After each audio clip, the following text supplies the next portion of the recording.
The MCU has raked in some serious box office coin, but it hasn't all been plain sailing. One ongoing criticism is the lack of decent bad guys, with the vast majority set up as megalomaniacal, one-dimensional mirrors of the heroes. They're often shit, for want of a better word. But there are a couple of diamonds in the rough, who it just so happens the Doopy Bros will be comparing in this video. That's right, it's Loki versus Vulture, the only two Marvel villains worth a damn, although Kurt was pretty good too. One's an adopted Asgardian, whilst the other adopted a weird fetish for playing winged comic characters. Loki's been around longer, but both have left their marks on the MCU. Question is, which one's better?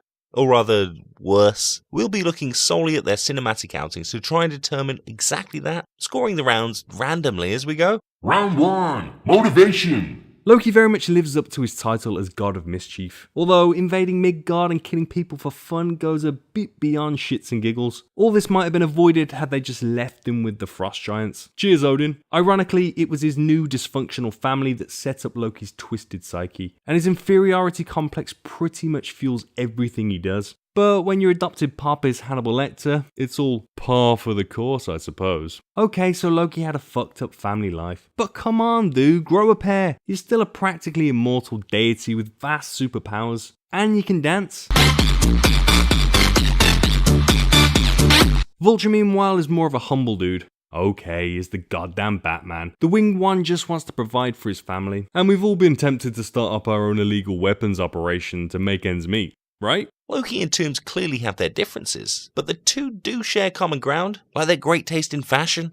Both want something that isn't theirs. Loki craves the throne of Asgard, and Vulture requires alien tech to build said weapons. Both are motivated by rivalries too. Loki's had to stand by and watch his doofus bro get all the accolades. Best fighter, best weapon, best helmet, best hair, all go to Thor. Vulture on the other hand is irked on by that jerk bastard billionaire Tony Stark, who even cock-blocked his cleanup operation. That's another villain Stark's created. Or was Loki responsible, since he sent the Chitauri to Earth in the first place? It's a real Vulture and Egg type scenario. We'd say Tombs is the more relatable of the two, so he gets the point for this round. Round 2, Method. Loki's numerous evil plans focus on getting inside his opponent's minds, understanding what makes them tick, twisting them to his will, then swooping in to reap the rewards. And you have to hand it to the guy, he's pretty slick how he goes about business, often using simple words to influence weak-minded fools. Though he ain't afraid of getting his hands dirty either. Vulture also swoops, but those landings surely aren't good for the knees at his age. Whereas Loki is prepared to flatten anyone in his path, Vulture limits his recklessness so as to stay under the radar. He only breaks the rules when completely necessary. As such, he lets Spidey live after learning his identity. He did save his daughter's life after all. It's a bit of a blunder, and you wouldn't see Loki being so merciful. Though Vulture does make up for it by dropping a fucking building on the wallcrawler. Both villains are suitably dastardly, but let's face it, Loki's a loose cannon and takes this round. Round 3, First Outing. Next, let's look at their respective first appearances. Thor was only Marvel's fourth solo effort. They weren't even sure the hero would resonate with audiences at that point, and it's fair to say that less thought went into the villains. So, although Loki is one of the better Phase 1 bad guys, Hiddleston's initial performance is more than a little melodramatic. Maybe you're still bummed about missing out on the Thor role, but it wasn't until Loki's second outing that he truly came into his own. It's tempting to proclaim Keaton the out-and-out winner of this round, but let's not forget that the Vulture benefits from years of misfires. Marvel was surely aware they had a problem, and bringing in an acting talent like Mr. Mom meant they needed some substance. Since Homecoming brings Peter Parker back to his high school, street-level roots, Vulture's an appropriate test for an inexperienced wallcrawler, though not much beyond that. Birdman really nails his performance, however, so he has to take this round. Round 4, Longevity. It says a lot about your standing as a villain when you're bad enough to bring Earth's mightiest heroes and Black Widow together to take you down. Loki's clocked up 4 appearances, which is surely testament to his badassery. Having been around longer than Vulture, we've had the chance to see Loki grow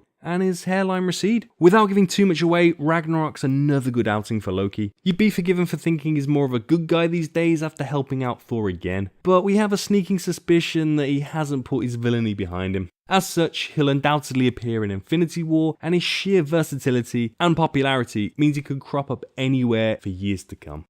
Whereas Loki's evolved over time, it's unclear whether Tombs can be used again, and though Keaton offers something fresh, his impact is probably limited to Homecoming. Remember that sucker punch reveal? The awkward car ride?